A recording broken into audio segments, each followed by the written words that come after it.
A millionaire came home without notice and froze at what the Black Maid was doing to his son. The story begins on a golden evening when Richard Anderson, a man known for his business empire, his commanding presence in the corporate world, and his reputation as one of the most successful millionaires in the city, decided to leave work earlier than usual, wanting to surprise his family and spend some time with his little boy, Ethan, who was the light of his life. But as he pulled into the long driveway of his mansion, he noticed how quiet everything seemed, no guards rushing to the gates, no maids bustling around the front yard, and no sign of the usual noise that accompanied his household, and his curiosity rose because his wife was away on a charity trip and the house should have been in its normal rhythm. But today it looked strangely calm, as if holding its breath. So Richard stepped out of his sleek black car, holding his briefcase in one hand and his heart beating a little faster than usual, not because he expected anything bad but because he felt something unusual was waiting for him. And as he entered through the grand doors, the silence pressed against his ears until he suddenly heard a faint laugh, the sweet laughter of his son, echoing from the back of the house near the kitchen.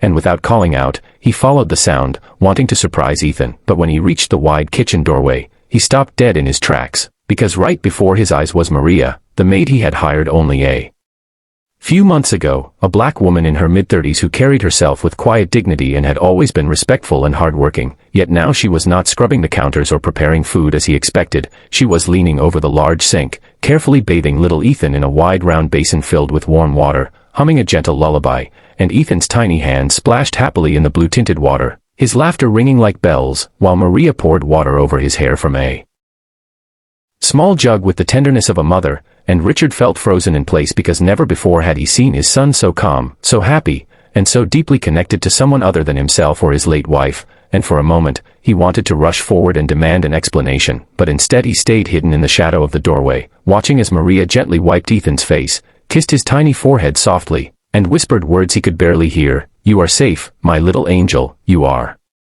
loved. I will protect you no matter what."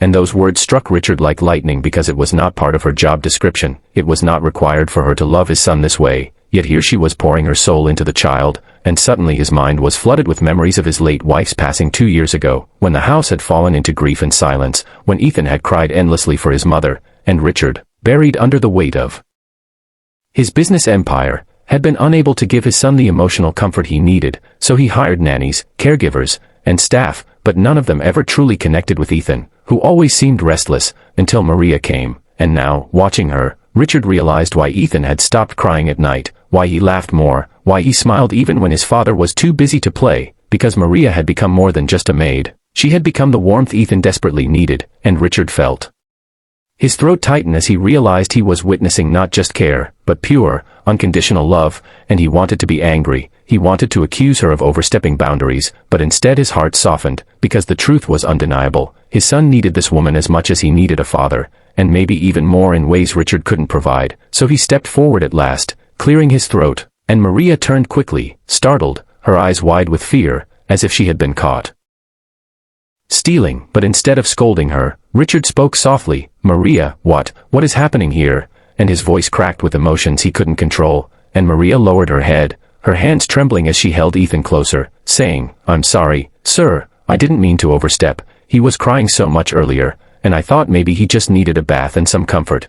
I know it's not my place, but I couldn't watch him suffer." And her words pierced his heart because they were sincere, raw, and filled with genuine love, and Richard's eyes stung with tears he rarely allowed himself to shed, because in this moment he realized something money could never buy: love, compassion, and true care for his child. So he walked closer, placing his hand gently on Ethan's wet hair, and whispered, "No, Maria, you did nothing wrong.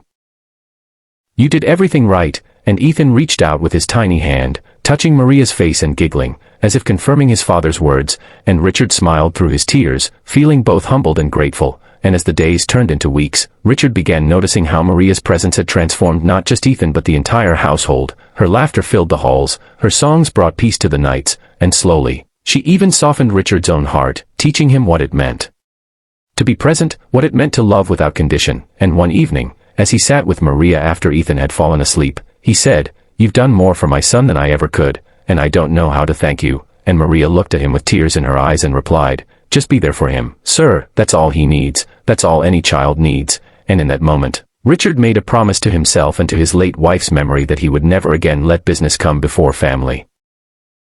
never again let his son feel alone, and he knew he couldn't have realized this without Maria's selfless love, and so he decided she would never be just a maid in his house, she would be family, and with that realization, his life and Ethan's life were forever changed. And if you are watching this story, let it remind you that sometimes love comes from the most unexpected places, sometimes angels are disguised as ordinary people, and sometimes the richest treasure we have is not money but the hearts willing to care for us when we need it most. So if you believe in the power of love, compassion, and unexpected blessings, don't forget to like this video, share it with others, and subscribe to the channel for more heart-touching stories that inspire hope, kindness, and the reminder that family can be found where we least expect it.